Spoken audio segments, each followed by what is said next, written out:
Hi అండి అందరికీ. AP history MCQ సిరీస్లో భాగంగా శాతవాహనులు సిరీస్ పార్ట్ 2ని చూద్దాం ఇప్పుడు. శాతవాహనుల కాలం ధన రూపంలో వసూలు చేసే భూమి శిస్తుని ఏమని పిలిచేవారు? మేయం, కరాకుర, మక్తా, హిరణ్యం లేదా దేయం. ఆన్సర్ వచ్చేసి మనకి ఆప్షన్ 4 హిరణ్యం లేదా దేయం అండి. అదే ధన రూపంలో కాకుండా ధాన్య రూపంలో తీసుకుంటే దాన్ని మేయం అనేవారు. ఏ శాతవాహన రాణి భద్రాయన కొండపై నిర్మించే బౌద్ధ విహార నిర్మాణానికి విరాళాలు ఇచ్చింది? మలయావతి, గౌతమి బలశ్రీ, నాగనిక, రుద్రదమనిక. ఆన్సర్ వచ్చేసి గౌతమి బాలశ్రీ అనేది ఆప్షన్ 2. నెక్స్ట్ బిట్ అనేది చూద్దాం. సామంత రాజ్యాలు పోను మిగిలిన సామ్రాజ్యాన్ని ఆహారాలుగా విభజించారు. అయితే నాసిక్ శాసనం ప్రకారం అప్పటి ఆహారాలలో ప్రసిద్ధి చెందిన ఆహారం ఏది? సోపారాహారం, గోవర్ధనాహారం, మామలాహారం, కోడరాహారం. ఆన్సర్ వచ్చేసి గోవర్ధనాహారం అండి. Next question. శాతవాహనుల కాలంలో మహాభోజులను సంబంధించి సరి అయినది గుర్తింపుము. మహాభోజ పదవి వంశపారంపర్యంగానే లభిస్తుంది. ఇది కరెక్టేనండి. మహాభోజుల శాసనంలో వారి యొక్క చక్రవర్తుల పేర్లు ఉండవు. ఇది కరెక్టే. వీరి స్వతంత్రత హోదా లేదని చరిత్రకారుల అభిప్రాయం. లేదండి, వీళ్ళకి స్వతంత్రత ఉంది, వీళ్ళు స్వతంత్రంగానే పరిపాలన చేశారు. కాబట్టి ఆప్షన్ 3 అనేది రాంగ్. సో మనకి కరెక్ట్ ఆప్షన్ వచ్చేసి ఏబిడి. ఆప్షన్ 2 అనేది కరెక్ట్. నెక్స్ట్ క్వశ్చన్ చూద్దాం. శాతవాహనుల కాలంలో మహారథులకు సంబంధించి సరికానిది గుర్తింపుము. మహారథి అనే పదవి వంశపారంపర్యంగా వస్తుంది. కరెక్టేనండి ఇది. రాజ్యంలో పన్నులు వసూలు చేయడం వీరి యొక్క విధి. ఇది కూడా కరెక్టేనండి. వీరి పన్నులు రద్దు చేసే అధికారం ఉండదు. అలాంటిది ఏం లేదండి, వాళ్ళకి అధికారం అనేది ఉంటుంది. కాబట్టి ఆప్షన్ 3 అనేది సరికానిది. పన్నులు విధించే తగువులు పరిష్కరించుటకు వీరికి కొంతవరకు న్యాయాధికారులు ఉంటాయి. ఇది కూడా కరెక్టేనండి. నెక్స్ట్ క్వశ్చన్ చూద్దాం.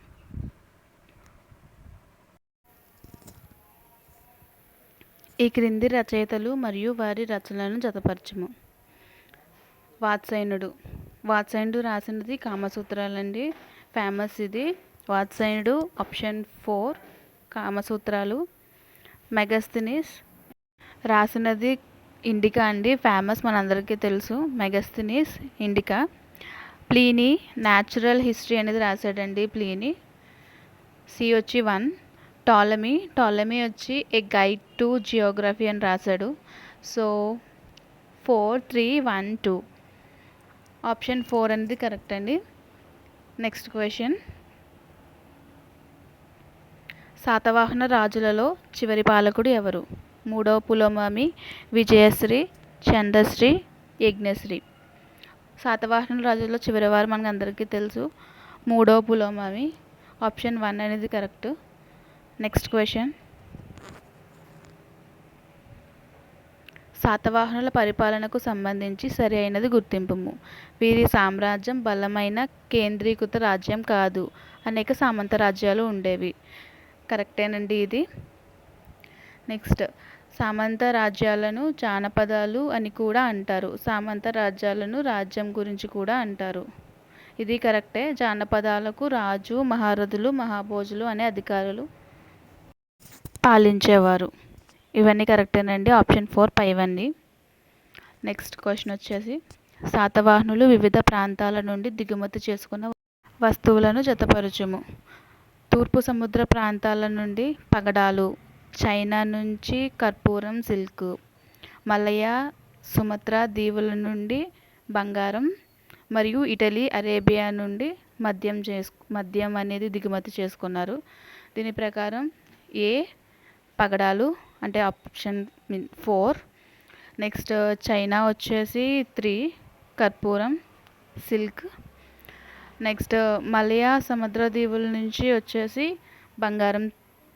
So C1. ఇటలీ అరేబియా నుంచి మద్యం. D2. ఆప్షన్ 3 అనేది కరెక్ట్. 4, 3, 1, 2.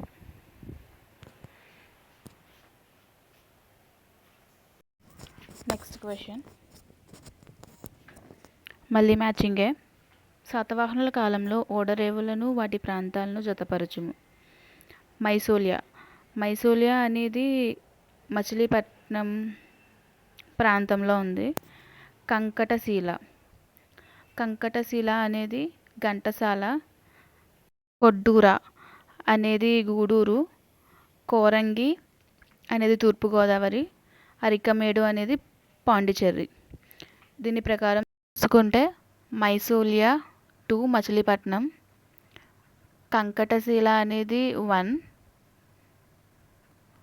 కొడ్డూరు అనేది గూడూరు, అండ్ కోరంగి వచ్చేసి తూర్పుగోదావరి, అరికమేడు వచ్చేసి పాండిచ్చేరి. సో ఆప్షన్ అనేది 1 అనేది కరెక్ట్ అండి. నెక్స్ట్ చూద్దాం. నెక్స్ట్ క్వశ్చన్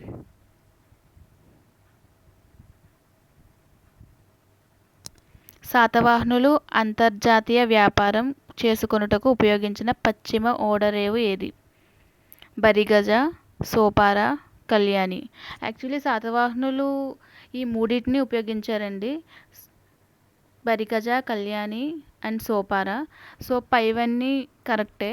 ఆప్షన్ 4 వచ్చి పైవన్నీ. ఏ ఓడరేవుపై శకులు దండెత్తి ధ్వంసం చేసినట్లు పెరిప్లస్ ఆఫ్ ది ఎథియన్సీ అనే గ్రంథం తెలుపుతుంది? బరిగజ, సోపార, కళ్యాణి, మైసోరియా. ఆన్సర్ వచ్చేసి కళ్యాణి, ఆప్షన్ 3. నెక్స్ట్ క్వశ్చన్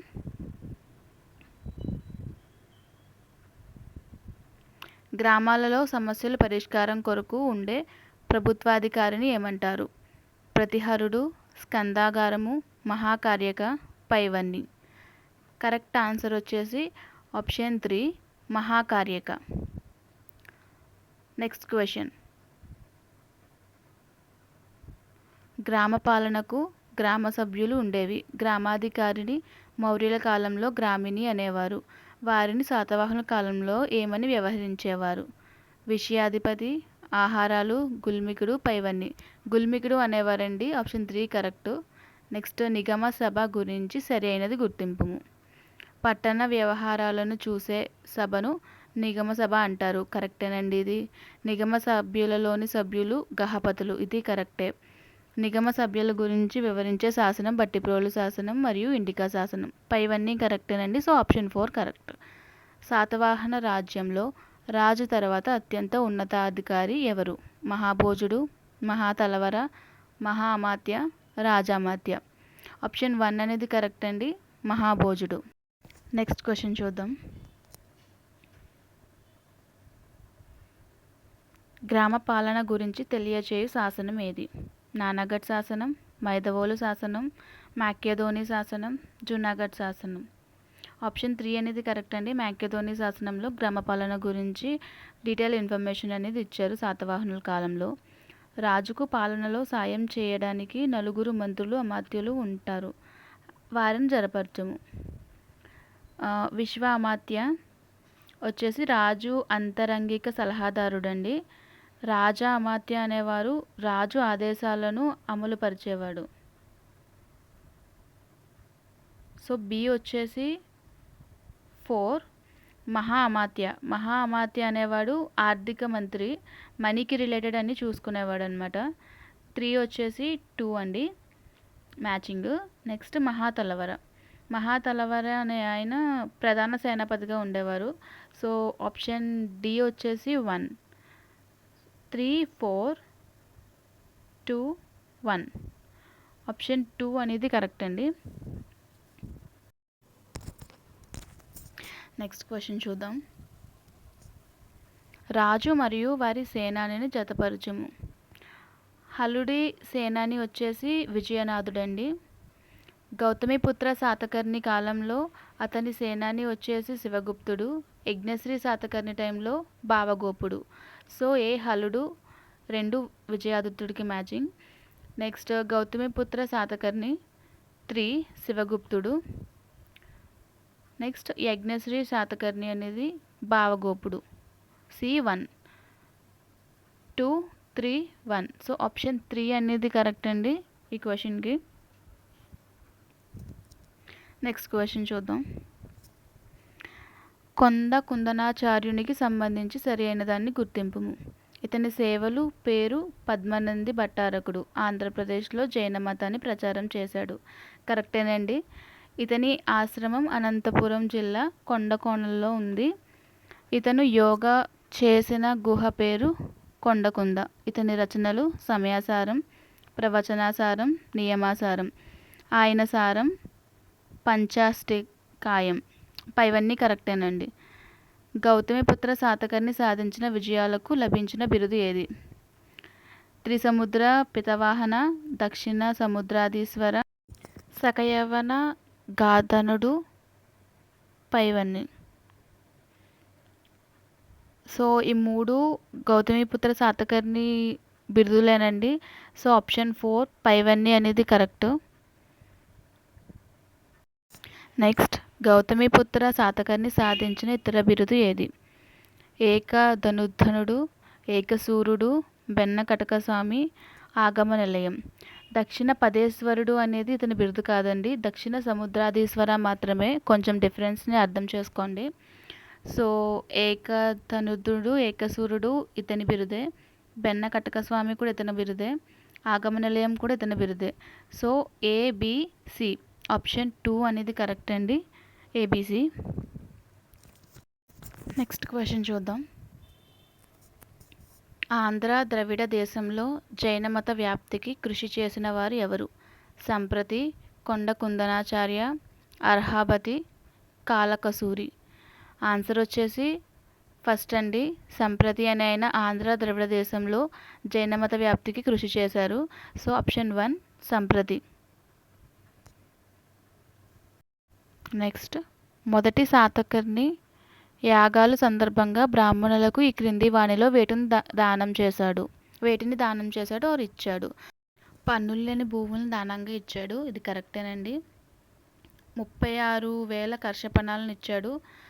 కర్షపణాలు అంటే వెండి నాణాలు. 44,000 గోవులు, 10 ఏనుగులు, 1000 గుర్రాలు దానంగా ఇచ్చాడు. 14 గ్రామాలు కూడా ఇచ్చాడు.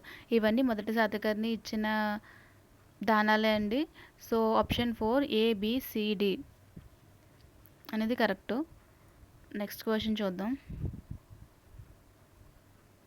శ్వేత గజజాతక అనే చిత్రం శాతవాహన యుగానికి చెందింది. 29 అజంతా గుహలలో ఏ గుహలో ఈ చిత్రం ఉంది? 10వ గుహలో ఈ చిత్రం అనేది కనిపిస్తుందండి, శ్వేత గజజాతక అనే చిత్రం. సో ఆప్షన్ 2 10 అనేది కరెక్ట్. Next question. అమరావతి శిల్పశైలికి సంబంధించి సరికానిది గుర్తింపుము. పద్మంపై పద్మాసనంలో కూర్చున్న బుద్ధుడు కనిపిస్తాడు. కరెక్టేనండి. బుద్ధుని చుట్టూ గాంధర్వ యక్షులు నాట్యం చేస్తూ కనబడతారు. ఇది కూడా కరెక్టే. బుద్ధుని విగ్రహాల పక్కన నల్లటి ఏనుగు శిల్పం చెక్కడం జరిగింది. ఎక్కడ నల్లటి ఏనుగు శిల్పం ఉందని చెప్పలేదండి. సో ఆప్షన్ అనేది కరెక్ట్ కాదు. అత్యంత అందమైనది, అలంకారప్రాయమైనది లతలు అండ్ పుష్పాలు విరివిరిగా వాడబడతాయి. ఇవన్నీ కరెక్ట్ అండి. ఆప్షన్ 3 ఒకటే సరికానిది. సో 3 శాతవాహనుల కాలంలో మహిళలకు సంబంధించి సరికానిది ఏది? రాంగ్ అనేది చూడమంటున్నాడండి. ఉత్సవాలు, పండుగలు, సభలు, సమావేశాల్లో పురుషులతో సమానంగా స్త్రీలు పాల్గొనేవారు. ఇది కరెక్టేనండి. సమానంగా ఇచ్చేవారు, గౌరవం కూడా ఇచ్చేవారు స్త్రీలకి. స్త్రీలు అలంకార ప్రియులు కారని నాటి శిల్పం స్పష్టంగా చెప్తుంది. లేదండి, వాళ్ళు బాగా అలంకరించుకునేవారు, అలంకారానికి ప్రాధాన్యత ఎక్కువ ఇచ్చేవారు. సో B అనేది కరెక్ట్ కాదు. స్త్రీలు బౌద్ధ విహారాలకు, చైత్రాలకు, అరమలకు విరివిరిగా దానాలు ఇచ్చేవారు. ఇది కూడా కరెక్టే. సతీ సహగమనంలో పాల్గొన్న స్త్రీ విగ్రహం నాగార్జునకొండ ప్రాంతంలో లభ్యమైంది. ఇది కూడా కరెక్టేనండి. సో ఆప్షన్ 2 ACD అనేది కరెక్ట్. B అనేది కరెక్ట్ కాదు. సో ఆప్షన్ 2 అనేది కరెక్ట్. శాతవాహనులు సిరీస్ అనేవి కంప్లీట్ అయ్యాయి. నెక్స్ట్ వీడియోలో ఇక్ష్వాకుల గురించి చూద్దాం. సబ్స్క్రైబ్ చేసుకోండి ఇంకా వీడియోస్ కోసం. బాయ్.